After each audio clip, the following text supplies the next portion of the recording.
Sometimes, history is hiding in plain sight, with its voice silenced by nature, who slowly swallows it in a relentless grip. As eerie as this lonely house looks today, the events that took place here changed the entire history of mankind, literally. And sadly, it's not taught in any schools or history books and has nearly been forgotten until now. Prepare yourself for the incredible, true story of Melville Murrell and his American flying machine.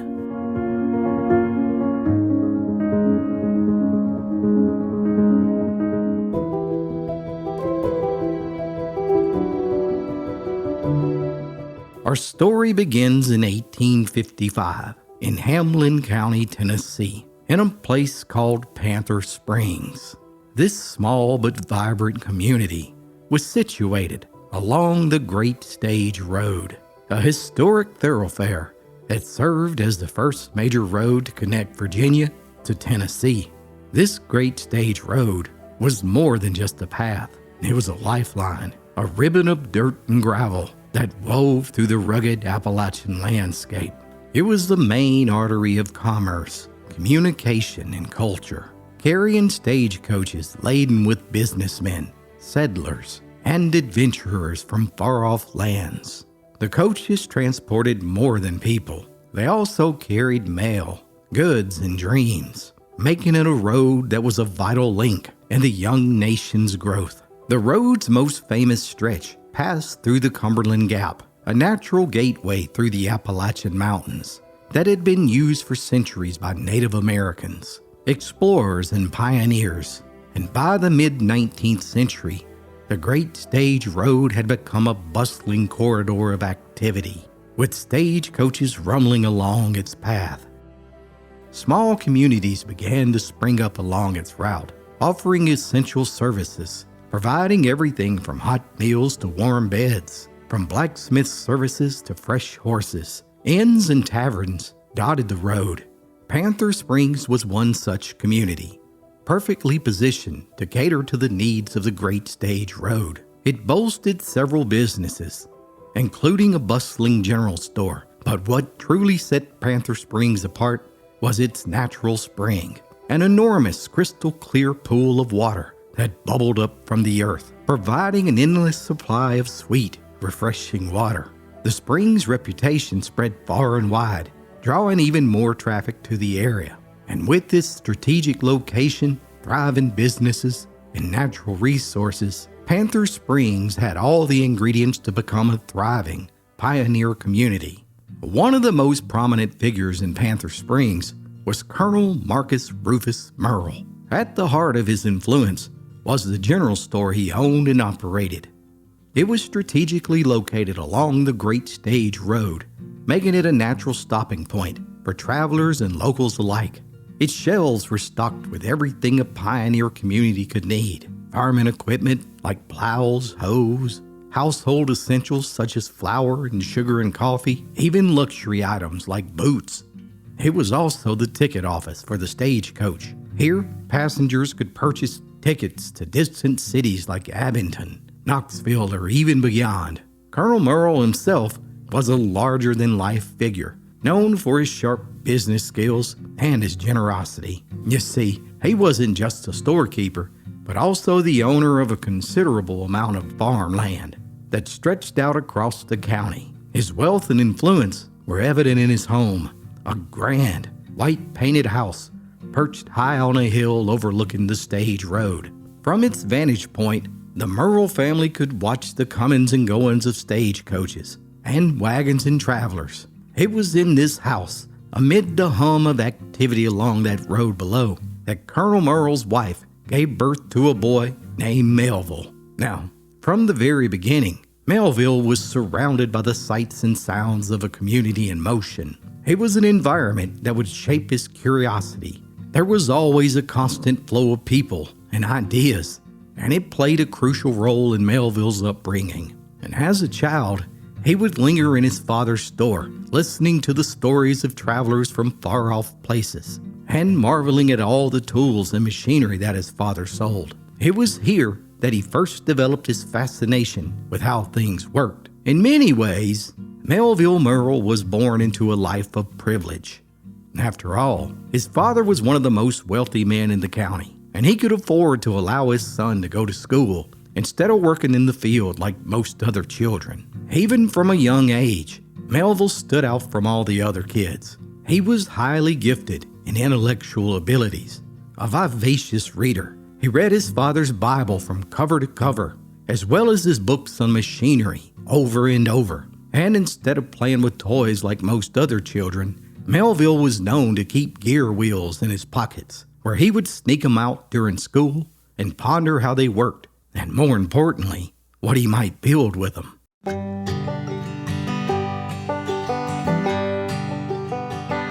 By the time he was 9 years old, he had began making tools in his father's workshop that would fit in his small hands better than the adult ones did. He made hammers, rakes, shovels, and even began inventing things to help his father run the farm. First, there was the manure spreading implement that he developed, and then he made a small machine that helped in making brooms. Realizing that his son was a budding genius, Colonel Murrell did everything he could to support him. But the boy's greatest idea came to him when he was 12 years old and playing in the yard. Up above, he took note of a buzzard flying in the sky, and like humans have done for thousands of years, the curious boy marveled at how the bird managed to achieve flight. A few minutes later, Melville had stolen the largest cabbage he could find in the vegetable garden, and he strapped its sleeves to each of his arms. And then, standing on a 10-foot tall stone wall, he got a running start and jumped into the air, flapping his arms like a bird before instantly crashing in the dirt. Folks just laughed and thought, what a fool. After all, flight's impossible for humans. Well, they had good reason to make fun of young Melville. After all, the combustion engine hadn't been invented, and the Wright brothers weren't even born yet. The only flight that had ever been achieved by humans was in balloons. But as silly as Melville must have looked, running with cabbage leaves strapped to his arms, that moment unlocked a curiosity and obsession that would consume him for the rest of his life. And what happens next would set off a chain of events forever changing the history of aviation.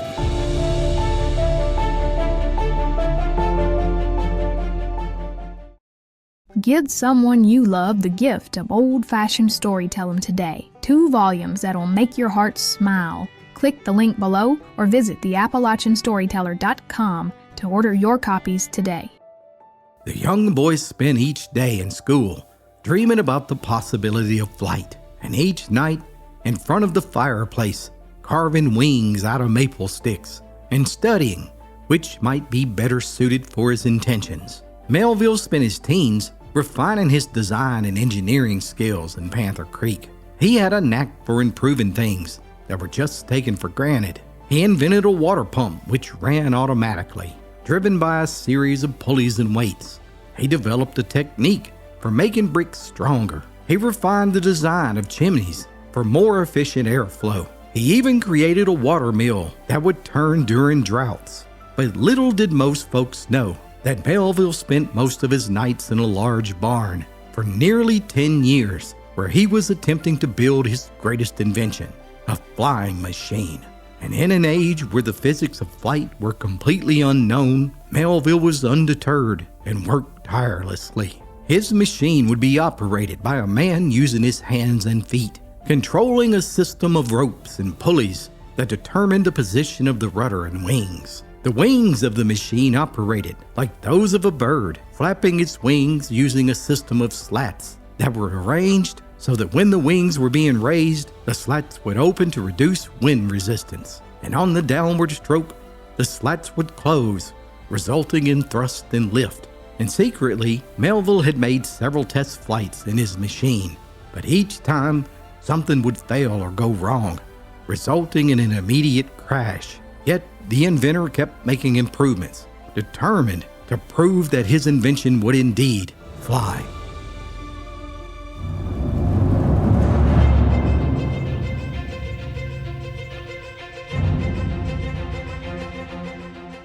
Finally, on the morning of December 4th, 1876, at the age of 21 years old, Melville Murrell rolled his contraption out of the barn to the bewilderment of local onlookers. They stood like statues with confused looks on their faces as they took a gander at the winged spectacle that was held together precariously with a system of ropes and pulleys. "What in the world is that thing, son?" one man said. "I done told y'all this boy here is going to kill himself one day," replied another. However, standing with supreme confidence, Melville addressed the crowd. "Ladies and gentlemen, I present to you the American flying machine." A hearty laugh went through the crowd as he spoke. Now, chuckle if you must, my friends, but I'll tell you now, one day humans will board machines such as this, and they will fly in the sky above the earth like birds. They will fly from one end of America to the other, over mountains and lakes, and one day, I predict, even over oceans. Hearing the sincerity of Melville's predictions, many women gasped at the very thought of humans flying. Impossible, maybe even witchery, to talk of such things.